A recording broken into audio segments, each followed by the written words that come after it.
বিয়ের ৮ দিন পর আমি আজ আমার স্বামীকে কাছ থেকে দেখতে পেলাম।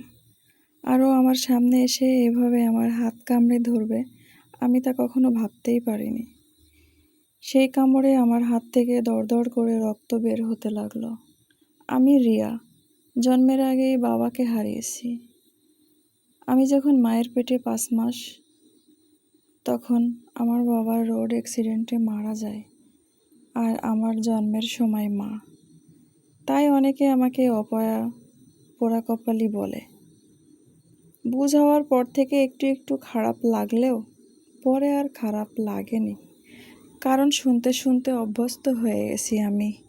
শুধু অপয়া পোড়ামুখীই না, কালমুখী, অলক্ষ্মীও শুনতে হয় আমার। ওই যে জন্মের আগে বাবা মাকে আর জন্মের পরে মাকে খেয়েছি বলে। আচ্ছা, কেউ কি চায় নিজ থেকে এতিম হতে, নিজে বাবা মায়ের আদর থেকে বঞ্চিত হতে? আচ্ছা, কার কষ্ট বেশি, আমার নাকি যারা আমাকে গালমন্দ করে তাদের? তারা আমাকে এসব বলে যে গালমন্দ দেয়, তারা একটা বারও ভাবে না আমি তো আমার বাবা মাকে খুন করিনি। তবে কেন আমাকে এত কটু কথা বলে তারা? আমি যদি পারতাম, আমার জীবনের বিনিময়ে হলেও তাদের প্রাণ ভিক্ষা চাইতাম একটা বার তাদের আদর পেতে, ভালোবাসা পেতে। কিন্তু এই সমাজ আমাকে নাম দিয়েছে অপয়া, অলক্ষ্মী।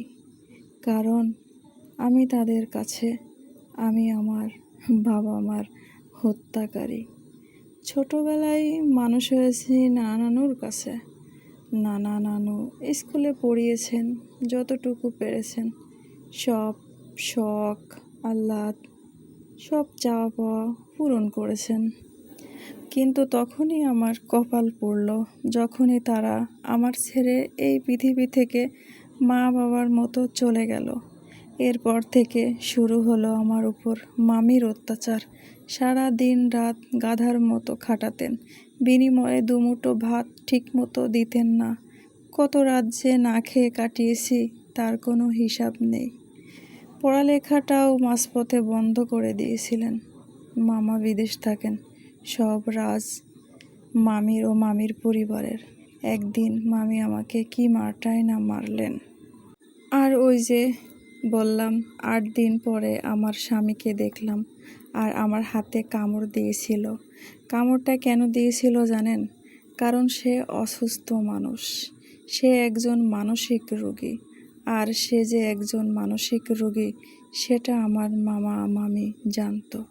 তারা সব কিছু জানার পরও আমাকে এমন একটা মানুষের হাতে আমাকে ছেড়ে দিলেন।